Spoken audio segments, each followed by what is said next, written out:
Hey, something happened recently that I need to share. It all started a few weeks ago when my wife, Emily, and I decided to clean out our attic. We'd been putting it off for years, but with our son starting school soon, we wanted to turn it into a playroom. Up there, buried under layers of dust and forgotten memories, we found an old photo album. The cover was faded and worn, but inside were pages filled with pictures from what looked like a family vacation. At first glance, everything seemed ordinary. A family at the beach, parents smiling, kids playing. But as we turned the pages, things started to get weird.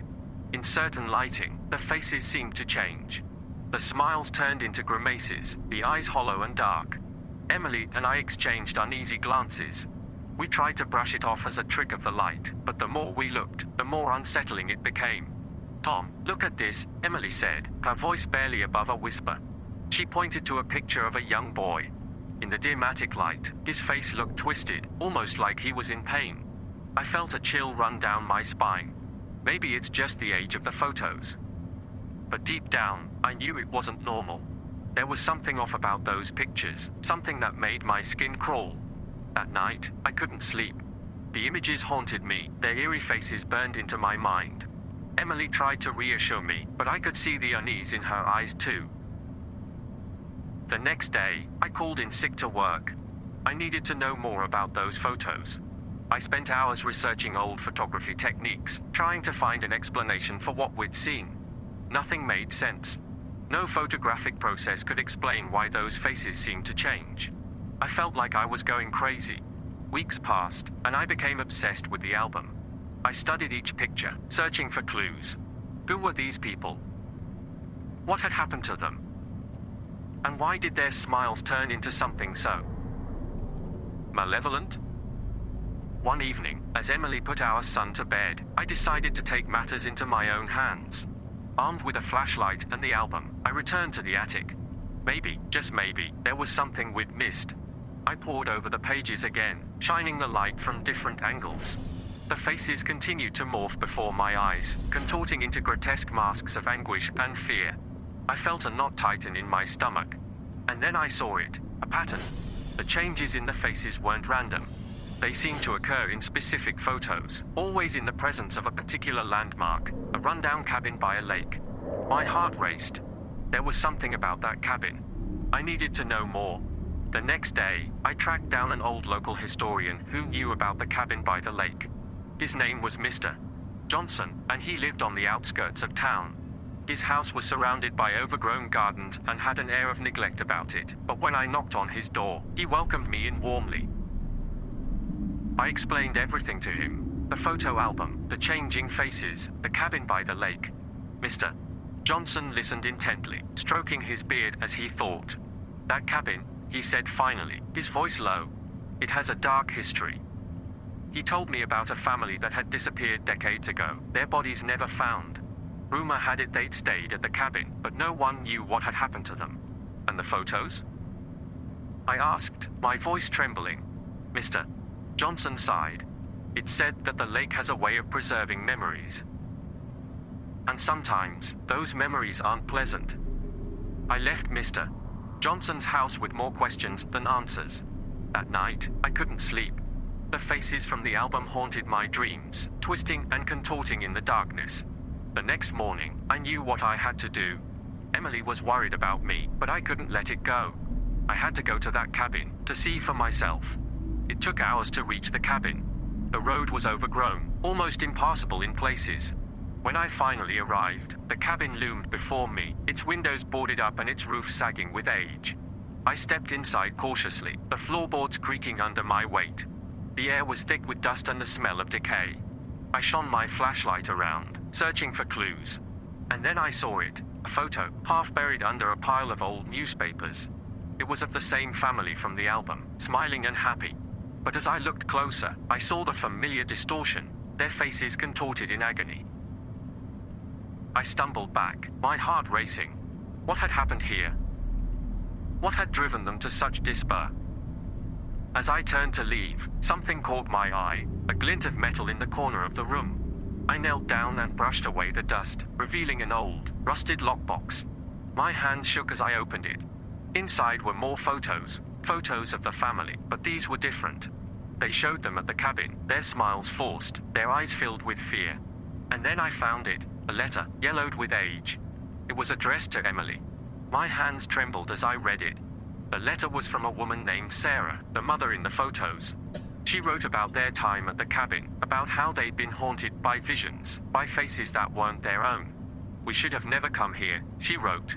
The lake knows our secrets. It's taken everything from us. I dropped the letter, my mind reeling. The lake. It was the lake that had caused the changes in the photos. It had trapped their souls, their anguish forever preserved in those images.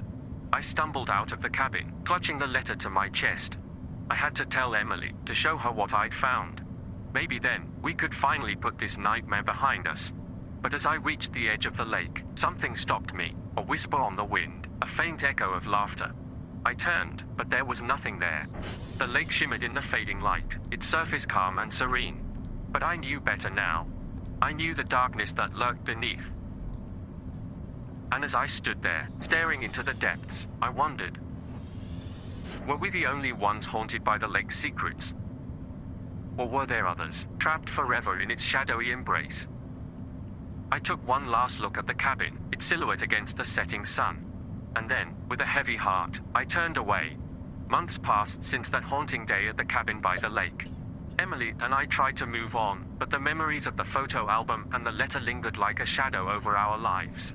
We never spoke much about what happened, but I could tell Emily was still troubled by it. I returned to work, trying to bury myself in my job to distract myself from the nightmares that haunted my sleep. Yet, every time I closed my eyes, I saw those contorted faces from the album, their expressions etched into my mind. One evening, Emily and I were sitting in the living room, pretending everything was normal. Our son, Max, played with his toys on the floor, oblivious to the darkness that had invaded our lives. I think we should talk about it, Emily finally said, breaking the silence that had grown between us. I looked up, meeting her eyes. About the cabin? She nodded, chewing on her lower lip. I can't stop thinking about those photos, Tom, and that letter. It was like they were reaching out to us, begging us to uncover the truth. I sighed, running a hand through my hair. I know. I've been trying to make sense of it all, but it feels like we're missing something, like there's a piece of the puzzle we haven't found. Emily hesitated for a moment, then took a deep breath. What if we go back to the cabin? Maybe there's more there that we missed. I shook my head, my stomach churning at the thought of returning to that place. I don't know if I can, Em. It's too much. She reached out, placing a hand on mine. We have to try, Tom. For Max, for ourselves. We can't keep ignoring this. I knew she was right. The cabin held answers, dark and terrifying though they may be. If we were ever going to find peace, we needed to confront the truth head on. The following weekend, Emily and I packed up the car and drove back to the cabin. The road hadn't improved since my last visit, and the air seemed heavier, as if the forest itself was holding its breath. When we arrived, the cabin stood before us, just as bleak and foreboding as I remembered. Emily took my hand, her grip tight with nerves. Max, sensing our unease, stayed close, his small hand clutching mine. Together, we stepped inside. The cabin was unchanged, frozen in time like a macabre museum exhibit. Dust danced in the shafts of sunlight that filtered through the boarded-up windows. We searched every inch of the cabin, turning over furniture, peering into forgotten corners. It felt like an eternity before Emily let out a gasp. Tom, look at this, she said, her voice trembling. I hurried over to where she stood. She was holding a faded photograph, the edges curled with age. It showed the same family from the album, standing in front of the cabin. But this time, their smiles were strained, their eyes haunted. And there's more, Emily said, pointing to a stack of old newspapers on the floor. Look. I knelt down and picked up the top paper. The headline sent a chill down my spine. Local family vanishes without a trace. As I read the article, a knot formed in my stomach. The family, Sarah, John, and their 2 children, had indeed disappeared during a vacation at the lake. The search had turned up nothing, leaving their fate a mystery. But the article mentioned something else, a local legend about the lake. According to the story, the lake was cursed, its waters said to hold the souls of those who had met a tragic end. I glanced at Emily, who was pale and trembling. Do you think? She nodded, her eyes wide with fear. I think we've stumbled upon something terrible, Tom. Something that was meant to stay buried. That night, we slept uneasily in the cabin, the weight of the past pressing down on us like a suffocating blanket. I dreamt of faces in the water, their eyes staring up at me from the depths. In the morning, we packed up our things and left the cabin behind, but the horrors we'd uncovered followed us home. Emily couldn't look at the photo album without trembling, and I found myself avoiding mirrors. Afraid of what I might see in my own reflection, we tried to piece together the puzzle, searching through old records and speaking to anyone who might remember the family. But the more we dug, the more questions we uncovered, each one more unsettling than the last. One day, a letter arrived in the mail. It was addressed to Emily, written in a shaky hand. I watched as she read it, her face draining of color. "What is it?" I asked, my voice hoarse with fear. She handed me the letter, her hand trembling. It was from Mr. Johnson, the historian we'd spoken to months ago. In it, he wrote about the legend of the lake, about the souls trapped in its depths. "But there's something else," Emily said, her voice barely a whisper. He thinks the lake is reaching out to us, trying to tell us something." I stared at her, my mind racing.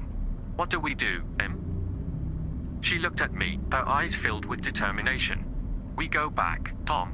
We go back to the lake and find out the truth, no matter how terrifying it may be." And so, here I am, writing this down as we prepare to return to the lake. Emily is packing our bags, and Max is playing in the living room, oblivious to the darkness that surrounds us. I don't know what we'll find at the lake, or if we'll ever uncover the truth about what happened to that family. But one thing is certain, the shadows of the past will always follow us, their echoes whispering in the corners of our lives. I can only hope that we'll find some answers, some closure, and finally put this nightmare to rest. But until then, the lake waits, its secrets hidden beneath its calm surface, waiting for us to uncover the truth. Or become its next victims. And that's the end of the story.